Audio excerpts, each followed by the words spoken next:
Supreme court के chief justice D Y Chandrachud साहब, जिनकी रिटायरमेंट 2024 से पहले नहीं है, लेकिन डीवाई चंद्रचूड़ साहब की जो फैसले हैं वो कैसे सरकार को रिटायर कर रहे हैं, या यूं कहें कि सरकार की किरकिरी बनते जा रहे हैं। और डीवाई चंद्रचूड़ साहब ने आज मणिपुर को लेकर के, जिस मणिपुर को लेकर के मैं बोलने के लिए अभी तक देश के प्रधानमंत्री ना जाने किस चीज का इंतजार कर रहे हैं, आज डीवाई चंद्रचूड़ साहब ने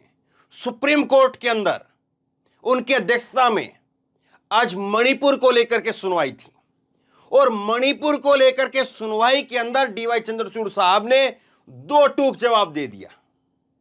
मणिपुर को लेकर के क्या कहा डीवाई चंद्रचूड़ साहब ने, वो मैं आपको दिखाता हूं, और उसके बाद में आपको मैं दिखाऊंगा कि डीवाई चंद्रचूड़ साहब, जिनकी रिटायरमेंट 2024 से पहले नहीं है,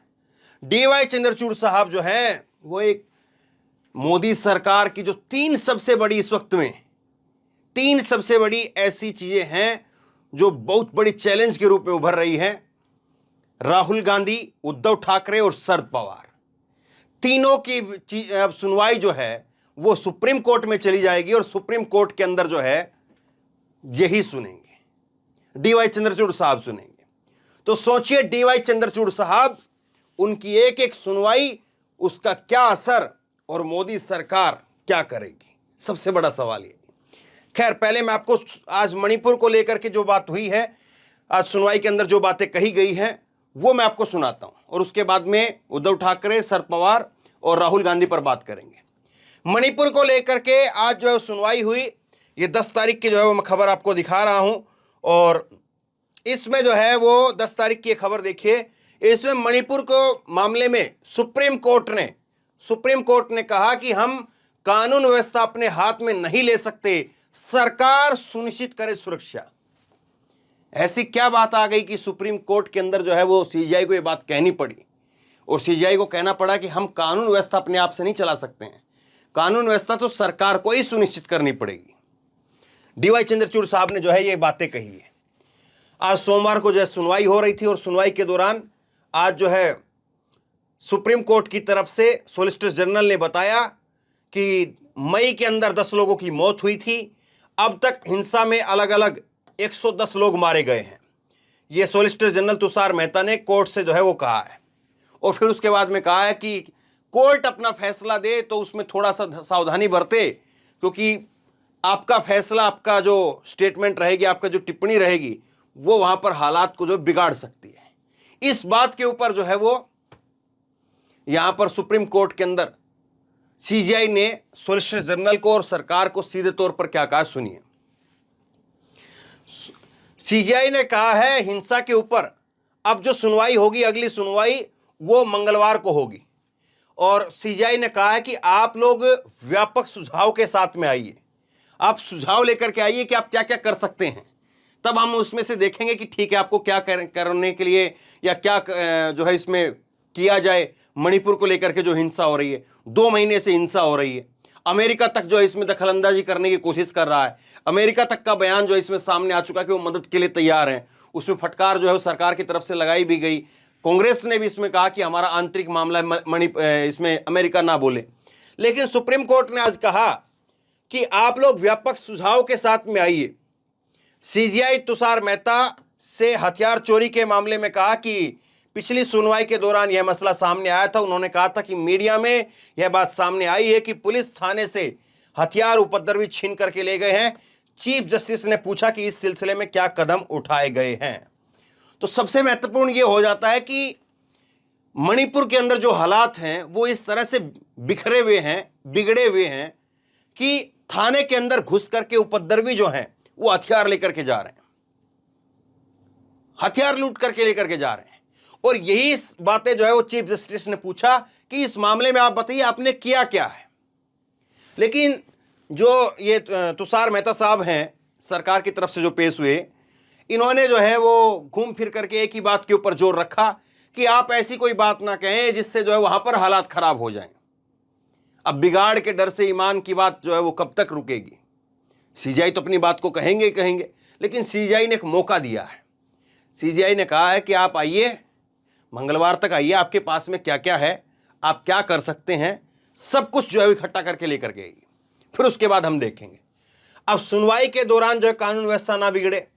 चीफ जस्टिस चंद्रचूड़ ने कहा कि हम नहीं चाहते कि कोर्ट में चल रही सुनवाई के चलते सूबे में हिंसा और कानून व्यवस्था बिगड़े। कानून व्यवस्था या सुरक्षा कायम करना हमारा काम नहीं है। यह यहां पर दो टूक जवाब दिया है।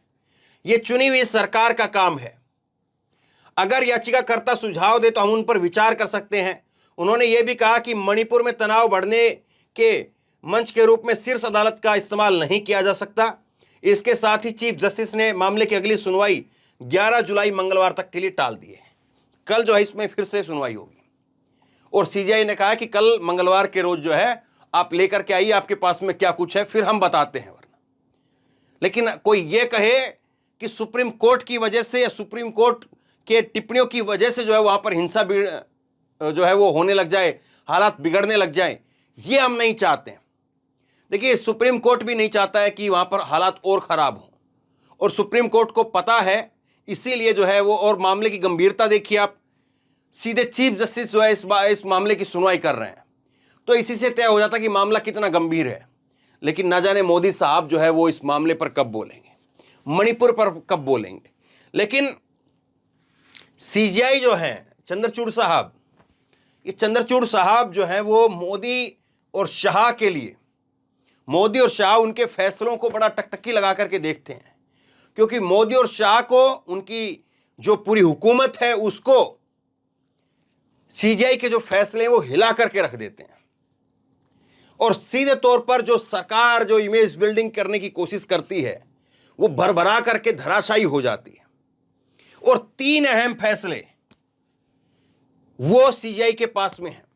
या यूं कहें कि अब राहुल गांधी का और उद्धव ठाकरे का मामला वो भी अब सीजीआई के पास में जाने वाला है। उद्धव ठाकरे का मामला तो पहले सुन ही रहे हैं। उद्धव ठाकरे के केस में केवल एक गलती हुई है, और अगर ये एक गलती जो उद्धव ठाकरे ने ना की होती तो बात और तस्वीर जो है कुछ और भी हो सकती थी। वो गलती ये कि इन्होंने खुद से इस्तीफा दिया हुआ है, और इस बात को सीजीआई ने भी कहा कि आपने इस्तीफा दे दिया, अब मैं क्या करूं। अगर आप इस्तीफा नहीं देते तो आपके जो हालात हैं, जिस तरह से अभी हालात हैं और जो आप पहलू सामने रख रहे हैं, तो उसमें हो सकता था कि सुप्रीम कोर्ट जो है वो अविश्वास प्रस्ताव को लेकर के, हालांकि बहुत सारी बातें कही भी गई, बहुत सारी बातें जो है वो कही भी गई कि किस तरह से उस वक्त के राज्यपाल कोश्यारी, भगत सिंह कोश्यारी, उनका जो है वो उस वक्त में जो पूरा प्रकरण चला महाराष्ट्र के अंदर, उसमें जो रोल था उसको लेकर के सवाल उठाए गए। तो ये सारी चीजें जो है वो सीजीआई की तरफ से कही गई, और सीजीआई जो है वो उद्धव ठाकरे के केस अभी खत्म नहीं हुआ है। उद्धव ठाकरे के केस की सुनवाई अभी चल रही है, अभी सुनवाई होनी बाकी है। और अब राहुल गांधी का केस पहली बार जब सुप्रीम कोर्ट में जाएगा और संभवतः सीजीआई की बेंच के पास में केस चला जाए, तो सोचिए फिर किस तरह से जो है वो सीजीआई इस पर जो बातें बोलेंगे, वो बातें सरकार के लिए बहुत जो है चुभने वाली हो सकती है। क्योंकि राहुल गांधी के केस में हर कोई इस बात को कह रहा है, देश में जो भी कानून का जानकार है उसकी एक राय यही है कि राहुल गांधी के केस में ज्यादती हुई है। ऐसा भारत के इतिहास के अंदर किसी राजनेता के साथ नहीं हुआ। करीब करीब 160 सालों के भी अगर कानून के इतिहास को भी देखें, भारत के कानून के इतिहास को भी देखें उठा करके, तो ऐसा किसी नेता के साथ नहीं हुआ कि किसी नेता को मां नानी के केस में मैक्सिमम सजा दे दी जाए। तो जब ये मामला, राहुल गांधी का मामला, वो यहां पर पहुंचेगा, सीजीआई के पास पहुंचेगा, तो सीजीआई उसमें क्या कहेंगे, सीजीआई के शब्द क्या होंगे। क्योंकि सीजीआई की जो लैंग्वेज होती है, जो वो लिखते हैं अपने फैसले के अंदर, वो बड़ी कठोर साबित होती है, और वो सरकार के लिए एक खतरे की घंटी की तरह से आप कह लीजिए उसको। तो राहुल गांधी का मामला, पहले तो यहां पर उद्धव ठाकरे का ही मामला बड़ा मामला है, और उसके बाद राहुल गांधी का मामला, और उसके बाद में शरद पवार का मामला। शरद पवार के केस में भी जिस तरह से अचानक से जो है वो वहां पर कहा गया अजित पवार की तरफ से कि हमने राष्ट्रीय कार्यकारिणी की बैठक बुलाई और राष्ट्रीय कार्यकारिणी की बैठक बुला करके अजीत पवार को राष्ट्रीय अध्यक्ष चुन लिया गया, और ये बातें जो है वो कह रहे हैं कि चुनाव आयोग की तरफ से भी कहा गया कि हां हमें चिट्ठी प्राप्त हुई, जबकि राष्ट्रीय कार्यकारिणी की जो बैठक है वो कहां हुई, कब हुई, किसी को पता नहीं। 30 जून को वो कहते हैं कि बैठक हुई थी, लेकिन राष्ट्रीय कार्यकारिणी की बैठक ऐसे थोड़ी ना है कि किसी मीटिंग के अंदर, किसी कमरे के अंदर हुई और बात खत्म हो गई। राष्ट्रीय कार्यकारिणी की बैठक, और उसमें करीब करीब बताते हैं कि जो एनसीपी का जो संविधान है, हर पार्टी का अपना एक संविधान होता है अलग से, एनसीपी का जो संविधान है उसमें लिखा हुआ है, एनसीपी के संविधान के अंदर, कि अगर एनसीपी का अध्यक्ष बदलना है तो करीब 1100 के करीब एनसीपी के राष्ट्रीय सदस्य हैं, उन सब की भी अनुमति उसमें होनी चाहिए, तब जाकर के, और उसके साथ साथ राष्ट्रीय कार्यकारिणी के जितने सदस्य हैं उन सब की अनुमति होनी चाहिए। जबकि अजीत पवार के जो है वो प्रवक्ताओं तक को नहीं पता है कि कब हुई है राष्ट्रीय कार्यकारिणी की बैठक। तो यह मामला जिसमें शरद पवार का केस है, और शरद पवार के केस में भी वही दोहराव है जो उद्धव ठाकरे के केस में था, तो निश्चित तौर पर ये दोनों चीजें लिंक भी होंगी, और ये दोनों चीजें यहां पर जो है सीजीआई की अदालत में है। तो ये सब चीजें जो हैं जब इकट्ठी होकर के एक जगह पर जाएंगी, और एक ही जगह से जब ये चीजें निकल करके आएंगी, यहां से उद्धव ठाकरे का मामला, यहां से राहुल गांधी का मामला, और यहां से जो है वो शरद पवार का मामला, जब ये तीनों चीजें यहां से निकलेंगी तो क्या असर पड़ेगा जरा सोचिए। मोदी और शाह के ऊपर जो है वो क्या, उनकी छवि के ऊपर, और जो है ये इन तीनों केस का यहां से फैसला आएगा, त्यों त्यों जो 2024 का जो समय है वो कम होता चला जाएगा, और 2024 के समय जैसे जैसे नजदीक आ रहा है वैसे वैसे इन फैसलों का जो असर है वो जनता के ऊपर ज्यादा पड़ेगा। यही सबसे बड़ी चिंता इन साहब की है कि यहां से सुप्रीम कोर्ट अगर कुछ कहेगा, और सुप्रीम कोर्ट ने ऐसा कुछ कह दिया, सुप्रीम कोर्ट ने ऐसा कुछ फैसला ले दिया जो फैसला यहां पर भारी पड़ गया, और वो फैसला ऐसा फैसला ले दिया कि वो फैसला जो है वो जनता के बीच में जब पहुंचा, तो 2024 के चुनाव समीप हैं, या उससे पहले नवंबर के अंदर जब 5 राज्यों के चुनाव हैं, उसके आसपास अगर चीजें होती हैं, और उसके बाद में 5 राज्य अगर बीजेपी के हाथ से निकल गए, तो लहर खड़ी हो जाएगी मोदी विरोध की, कि देखिए मोदी जी तो जो हैं वो देश की संसद, देश के संविधान, देश के यहां पर जो है सुप्रीम कोर्ट, उन सब के खिलाफ काम कर रहे हैं। एक धारणा जो है वो आम धारणा वो लोगों में खड़ी हो सकती है, और कांग्रेस के खिलाफ भी एक धारणा ही बनी थी कि करप्ट पार्टी है, ये घोटाले हो रहे हैं, वो घोटाले हो रहे हैं। हालांकि बाद में ये हुआ कि आधे घोटालों को लेकर के माफी तक मांग ली गई, बाद में आधे घोटाले जिन्होंने क्लेम किए थे उन्होंने माफी मांग ली, जिन अधिकारियों ने क्लेम किए थे, 2G का घोटाला कैग विनोद राय ने जो क्लेम किया था, बाद में उन्होंने माफी तक मांग ली।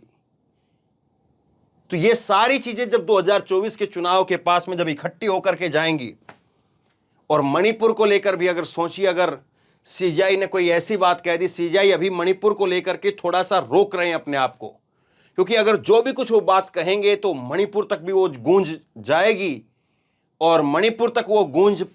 पहुंचेगी तो जाहिर सी बात है उसका रिएक्शन क्या होगा, इस बात को सीजीआई भी समझ रहे हैं। और सीजीआई इसीलिए अभी वेट एंड वॉच की भूमिका में है कि ये कुछ लेकर के आए, उसके बाद में कुछ कहा जाए। लेकिन जाहिर सी बात है अब मामला जो है वो सीजीआई की अदालत में चला गया है, अब मामला चंद्रचूड़ साहब की अदालत में चला गया है, तो ऐसे ही खाली हाथ ये मामला निकल जाए ये तो दिखाई नहीं देता है। कुछ ना कुछ इस मामले के अंदर जो है वो चीजें निकल करके सामने आएंगी, ये तो साफ तौर पर जो है वो हर कोई कह सकता है। बहरहाल अब सवाल यही है कि किस तरह से जो है ये जब यहां से सीजीआई के सवालों का, सीजीआई के जो वहां से फैसले रहेंगे वो सब निकल करके आएंगे, तो कैसे नरेंद्र मोदी और कैसे अमित शाह अपनी सरकार को, अपनी सरकार की साख को उससे बचाएंगे। क्योंकि बहुत कुछ ऐसा है जो धीरे धीरे धीरे धीरे धीरे धीरे सुप्रीम कोर्ट के अंदर इकट्ठा हो रहा है, और सब मामलों के अंदर, चाहे वो उद्धव ठाकरे का मामला हो, चाहे वो राहुल गांधी का मामला हो, और खास करके राहुल गांधी का मामला, और चाहे शरद पवार का मामला हो, ये सारे मामले ऐसे इकट्ठा हो रहे हैं कि अचानक से कुछ ऐसा बड़ा फैसला, ऐसी बड़ी टिप्पणी आएगी। अब राहुल गांधी के केस में ही अगर सदस्यता बहाल कर दी गई तो सोचिए कितना जोर का, कितना करारा झटका जो है वो यहां पर होगा। और फिर ये भी जो है वो संदेश एक हो सकता है लोगों के बीच में चला जाए, क्योंकि देखिए लोग जो है वो अपनी तरीके से धारणा बनाते हैं। अब वो चाहे गलत हो चाहे सही हो, लेकिन जो धारणा बन जाए तो उसको कोई नहीं तोड़ सकता है। कि गुजरात के अंदर ऐसा क्या था जिसमें लोअर कोर्ट, सेशन कोर्ट और हाई कोर्ट ने जिस फैसले को बरकरार रखा, जिस 2 साल की सजा को बरकरार रखा, लेकिन सुप्रीम कोर्ट के अंदर जैसे ही वो केस पहुंचा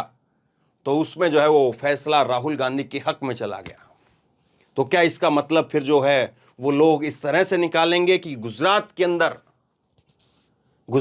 अंदर जो है चीजें मैनेज की जाती हैं। लोग अपनी तरह से कुछ भी धारणा निकाल सकते हैं, क्योंकि जब रिजल्ट सामने होंगे तो हवा का रुख कुछ और होगा, और उस हवा के रुख में मोदी और शाह के जो पेड़ हैं